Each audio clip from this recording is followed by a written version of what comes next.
ez? Azkenean, beste amets bat, eta Jose Antonio nire sozioa, nire kidea Jose Antonio eskatu nion niberari, nire beste amets bat sortzea. Gogorra, baina behitu, azkenean, olerki baten irakurri nuen bezala, ez?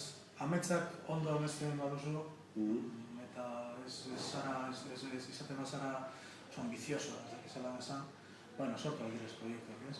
Eta Patxi Larrotxa bai, angela 3 urte, deko, bere ardoak, eta prestatzen dugu, egiten dugu San Vicente de la Sonsierra, eta oso sentitzen naz, proiekturekin. Ez dakit dikia botila esko salduko ditugu, ala ez, ametsa hor dago, ez? Eta Patxi Larrotxaren aitzakia bitu.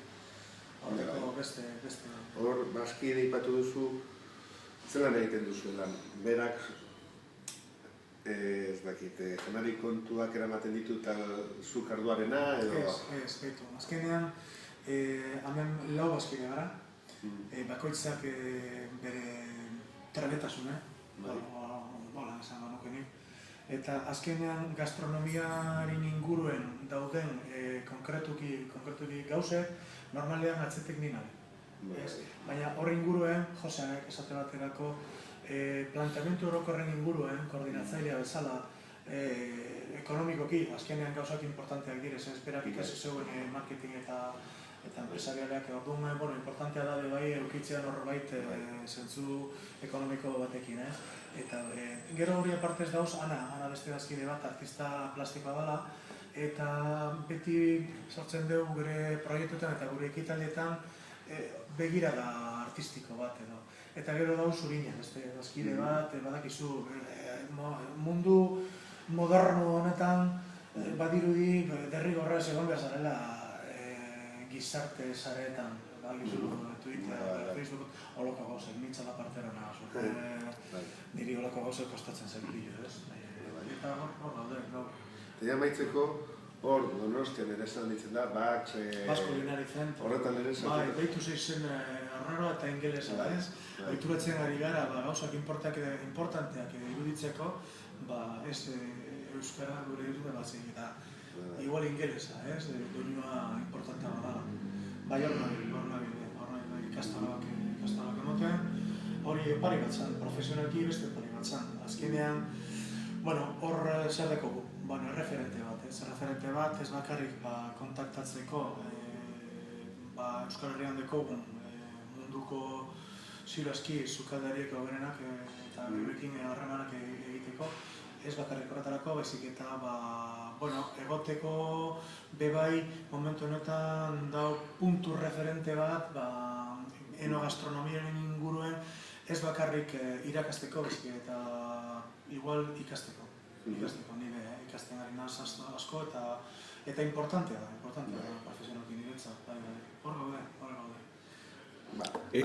Parkatu, Iñaki gauzatxo bat, atxo, atera zituzten Michelin izarrak direla eta ez direla, eta badirudi sekulako arrakasta eduki dutela euskal sukaldariek, eta hain maila ona izaten dugu hor euskaldunok hor gastronomia munduan? Ez deko zalantzarik, eta benetan ginen da.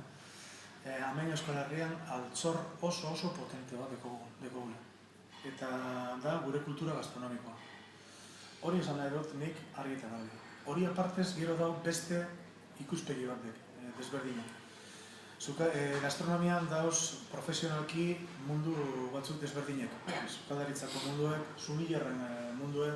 Profesionalki egia da hasi ziren Gipuzkoako, batez ere Gipuzkoako talde konkretu bat, orain dela 25 urte, jarraitzen, Frantzian hasi zan, orain dela 1 urte edo, filosofia baten konkretu, importantzia emoteko gastronomiari, eta bai egia da, gero eta zentzu horretan, gero eta sukaldari ospetsuek edo, famatuek dekogule, ez? Azkenean, balore eman behar diogu, badakit askotan igual nahiko elitista iruditzen dela olako plantamenduek, eta bai egia da gure herrien gastronomia dau baserritan, etxe bizitzetan, gastronomiko elkartetan, baina bai balore behar da, eman behar da nire ustez, hemen dekogun sukaldi ez. Eta onartu behar dugu, nire azkenean, olako opariek bai da partikularrak direz, eta negozioak euren negozientzako direz, baina guretzat herri bat bezala, bai, uste dut importantea dela. Eta kasu honetan, aizian, atzo hartu zuen Josemi nire ustez argita garbi merezi dola. Kriston sukaldaria dola, kriston sukaldaria, eta hori onartu behar dugu. Apalagaz eta sentitzen azkenean, izarra ez da bakarrik berarentzat. Izarra da guretzat, derontzat, ez? Nire iritzez. Oso ondo, eskerrik asko. Oso.